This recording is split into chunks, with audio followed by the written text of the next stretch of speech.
Hello, and welcome to Talking Legal episodes, presented by Watt Lawyer, your full service legal firm. I'm Praveen Gautam, your trusted marketing advisor. I help entrepreneurs and enterprises to build their digital brand and monetize it. Today's episodes, I have our principal lawyer, Len Watt, who is a building and construction law solicitor. A little bit about Len, 25 years of extensive experience in liaising with QBCC, from license applications to resolutions of million-dollar building and construction disputes. Len is a trusted building and construction law solicitor. Welcome to the show, Len. It's nice to be here. Thank you, Praveen. Awesome. So in this episode, a lot of the viewers who are watching this right now, the situation is very different. And we're talking about the contract administration in building and construction industry. Yes.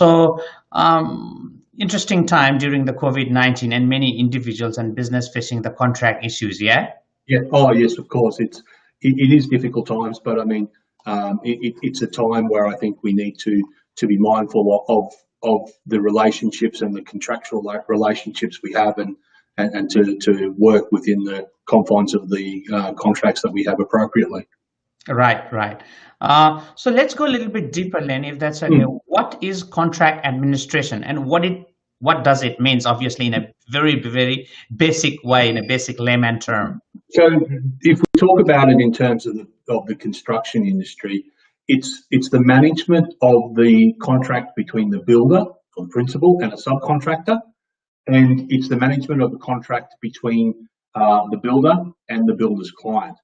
So in order to be able to do that, the person administering the contract must have a knowledge of and the skills to apply all of the contract obligations and all of the contract provisions, meaning the ability to be able to read the terms and the conditions of the contract and then follow them.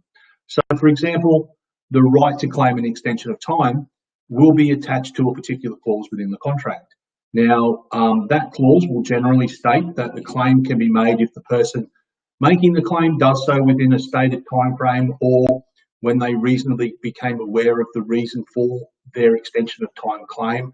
So, meaning that they are claiming an extension to the day upon which practical completion occurs, and there's a contractual path or process to follow. And the person who is administering the contract needs to follow that path appropriately. So another important part of contract administration in the building construction industry is, for example, the review, the approval and the payment of subcontractors' invoices. Yes. So making sure the work's been done and then checking that the amounts being claimed are appropriate and then submitting that for payment. And then depending on the size of the project, also preparing and helping a project manager, for example, prepare and advance the builder's claim to his client for the amount of work that's been completed. So it's quite a robust and reasonably technical job and something not to be taken lightly.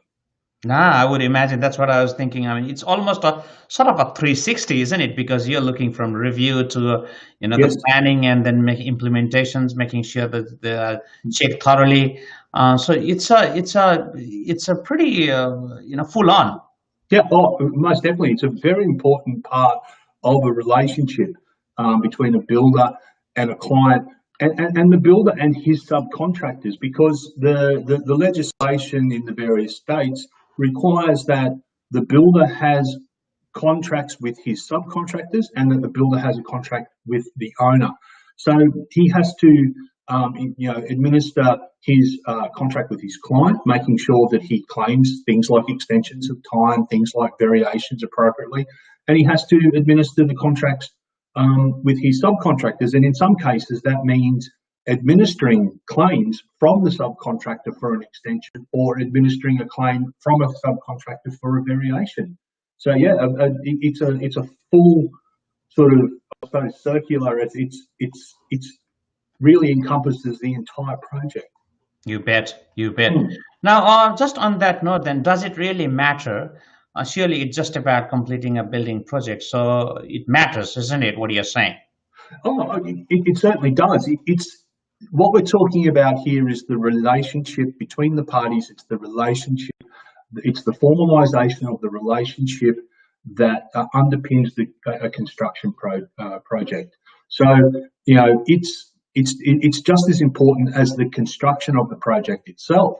So a building project is not just about a physical building, for example. You know, it's about how much it costs to build that project. It's about how long it takes to build that project. You know, so within the industry, you'll often hear the term, you know, on budget and on time. So no project ever starts without the parties agreeing to the cost for the work, to a scope of the work, and to a specification for the work. So all of these things are encompassed within a contract between the parties. So as lawyers, when we look at a contractual relationship, we look at what the intentions of the parties were at the time they entered into the contract. So the scope of works, and the plans and you know, the specifications that are encompassed in that contract are very important. They are the intentions of the parties. So therefore, the administration and the I suppose looking at and making sure that all of those obligations that arise out of those documents are met is a very important part of the building process. You know, it's important to monitor and manage the contract and the relationship. So, you know, just doing all the work that you get done and losing time for particular reasons and not claiming that that particular time as an extension can lead to liquidated damages having to be paid. You know, doing all the work without you know, claiming a variation for additional work that's a legitimate variation can mean that the project is not profitable, for example, because the costs aren't covered. So it's all very important, and it's also important in terms of being able to physically get paid for that work and to be able to claim those extensions. So if you don't actually comply with the requirements of the contract, you can lose your rights to be able to get payment for a variation or an extension of time. Wow. I really, honestly, I didn't really, in a layman term, I didn't really knew this much of depth goes here in the contract administration. Now that's a great insight. It's one of those things, I think, within the building and construction industry that, to a lot of extents, it will separate it'll separate a really good builder from a good builder. You know, most of the guys out there that are building are good builders, and they will build a good product. But a really good builder also administers the contract and gets through the construction project, maintaining the relationship with his client by honouring the obligations that he entered into at the beginning of the relationship. You bet, you bet. So then, what should a builder or head of contractor do then? Would they, because this is so important part, they have to do anything in particular here in contract administration? I think that there's a few things. Number one is that contract administration needs to be taken seriously. It's something that has to be given some priority. It's something that needs to be monitored. So, you know, for example, you know, claiming a variation, following the proper process. So, you know, effectively taking the terms and conditions of the contract seriously. So, looking at what is required of items like variations and EOTs and the procedure for claiming those. So, the contract will always have a time frame, and it's important that that items are presented to the other party correctly and at the correct time. So one of the processes that is quite often not strictly followed but should be is the practical completion process. I see this in my practice a lot, where the actual strict process that's set down in the contract for achieving practical completion is not followed. So quite often you will have a requirement to provide your client with a notice to say that practical completion will be reached in, for example, 5 days.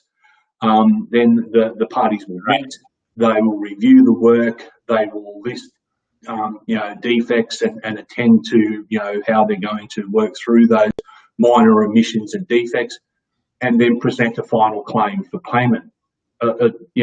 All too often we just see a final claim being presented to a person.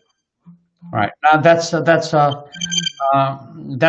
hope that gives a bit of insights to the viewers. Obviously, here I am with our principal lawyer, Len Watt, and he's talking about contract administration. And obviously, if you're watching from number of channels, from Facebook or your YouTube or number of the channels, feel free to write your comments or any specific questions on contract administration. Definitely, he will address those.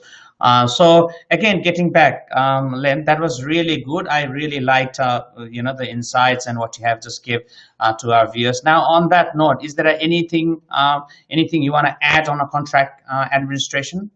Oh, look, I would thoroughly encourage anybody who has any doubts to seek appropriate advice. So even if you sit down with your legal advisor and just go through the provisions of the contract and just make sure you tick off on all of those little bits and pieces that are important. The excuse of we've always done it that way, unfortunately, just generally does not work when you're in court. And if you do unfortunately happen to be before a court in relation to something like this, the court will expect that you have strictly complied with the terms and conditions of your contract. So it's very important to just make sure that you tweak your internal processes or whatever to make sure that you're doing things correctly and in accordance with the contract. I would also,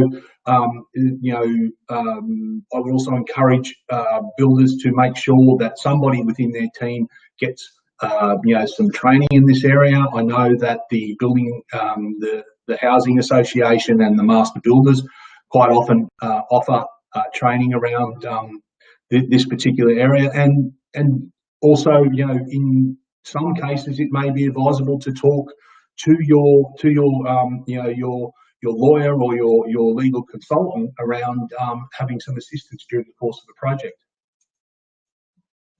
That's great.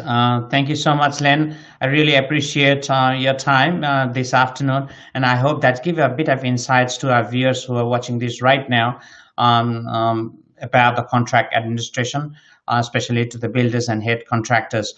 So if someone have to get in touch, obviously they can email, the email. Yeah. So the email there, info@beckerwatt.com.au. So that's info@BECKERWATT, all one word, .com.au. That will certainly get through to us, and one of our experienced team will get back and work through the issues and look to assist. Yep, and obviously they can reach out as well as 1300 at legal. That's correct. Yes. All right. Yes. Yes. Thank you so much, Len. It was really great insight. I hope those viewers who are watching this right now, that gives you a bit of insight about the contract administration. But if there's any specific questions you have, feel free to reach out to Len's team, and they're definitely on these matters. So thank you once again, Len, and we'll see you in the next one. Bye. Thank you so much.